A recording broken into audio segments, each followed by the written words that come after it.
Alright guys, got a bad water feeder, it's leaking. Got the new part here. It's on the boiler crown. So I'm gonna heat this, pop this elbow, put a new one. And we got the new fitting. Put a new piece of copper in there. Take that one out, put the new fitting in the other one also. Let me go get my tools. Alright, so I just cut it out.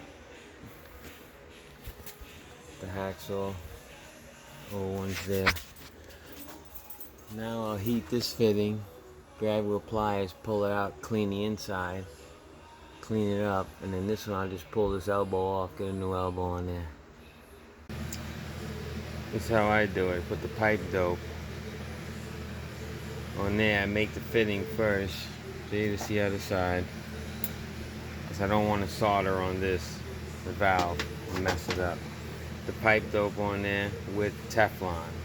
But dope, Teflon, dope, so it don't leak. Alright, it's in.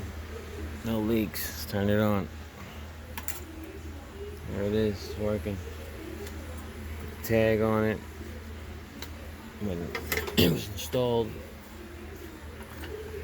Cover on.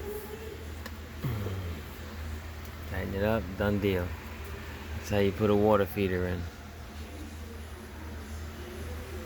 Thanks for watching.